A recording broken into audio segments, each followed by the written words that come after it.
Acharya ji, Rishikesh is considered to be the capital of yoga. We would like to listen from you. What is your definition about yoga? It has to start from your definition of yourself, right? If you're convinced that you are the body, then your yoga has to be physical. If you are utterly convinced that you are nothing but the material body, then what else can yoga be for you? Something bodily.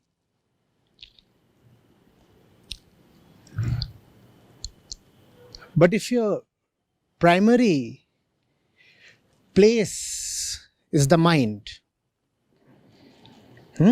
if your primary concerns are not physical but mental, then you have to address yourself as the restless mind.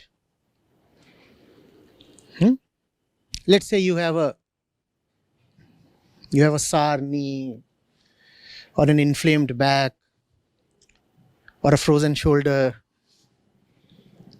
Then you have no choice but to go for the physical kind of yoga, because your trouble itself is physical. So the solution has to be physical, right? Right now I needed water. Had he offered me Ramayana, that would have not helped me. My problem was my throat, not my soul. So my throat needed this material water, I got it. Thanks. So if my knee needs some help or support, then the kind of physical yoga we mainly see in Rishikesh is obviously the right thing.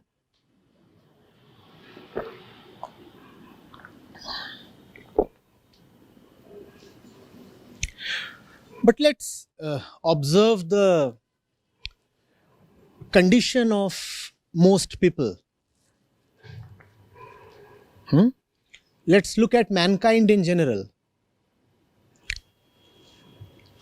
We are talking of the 21st century, today. Are our problems primarily physical anymore?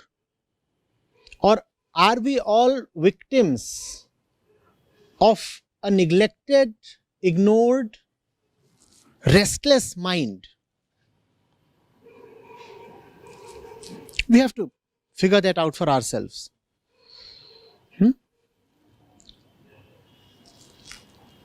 Today we have both great advancements in medical science, and great advances in industrial production and the availability of goods and services to be consumed. If indeed you have a problem with your body, then most of those problems can be taken care of by medical science.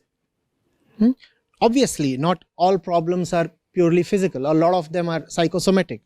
So, if you want to really address them, you require to heal the mind as well. But still, when it comes to an inflamed knee, medical science does have a few answers. Nevertheless, if medical science does not have answers, you can try Hatha Yoga. But where does the bulk of mankind's problems lie?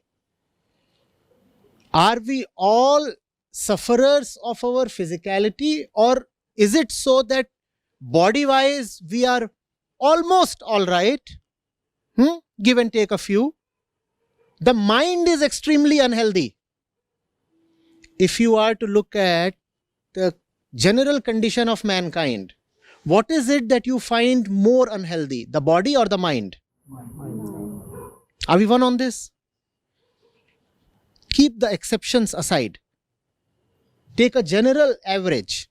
When you look at the mass of people, What is it that you find more unhealthy?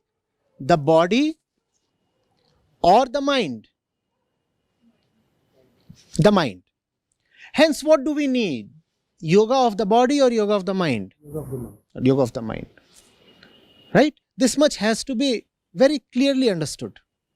And if you need yoga of the mind, then you must know what is it that the mind wants to dissolve into.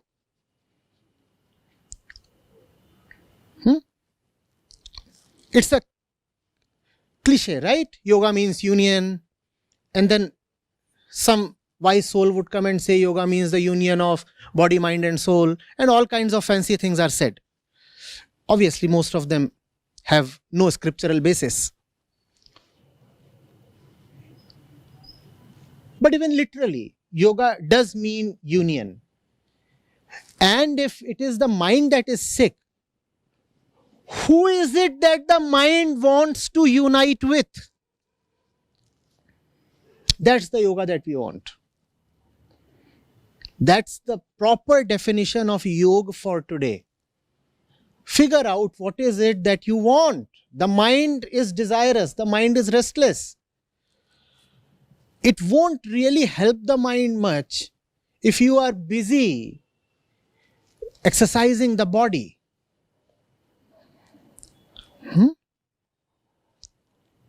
What is it that our desires are crazy for?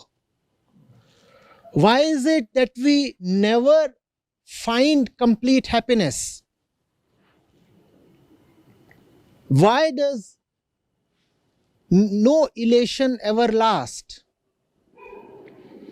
Where do our intentions and inclinations come from? What is this strong force of passion and emotion? Where do they come from? And what do they ultimately want? Addressing these questions is real yoga. It always was real yoga. But today, it is more needed probably than ever in the history of mankind. Look at the extinction of species. Look at the impending climate catastrophe. We are already 8 billion people on the planet. And by the turn of the century, if we manage to survive till then, we would probably be 11 or 12 billion. You know of the carbon footprint of the average American. And all the people of all the countries of the world, exceptions aside, want to be what the average American is today in terms of consumption, not in any other sense. They want to consume as much as the American does. Today we need to understand the mind, not the brain so much. The mind I am talking of. The brain does not want anything. The brain is a physical organ, much like your finger. Pre-programmed, not really desirous of anything except its own security and continuation. But what is it that the mind wants? If you do not understand that, then you cannot stop the tendency of mind to keep consuming blindly. The more you consume, the more you approach the utter destruction of mankind itself. That's a historical situation today. So that's the yoga that we need. And only such yoga can save man. Instead, if the word yoga comes to be synonymous with physical exercise, then it's a travesty. It's a joke.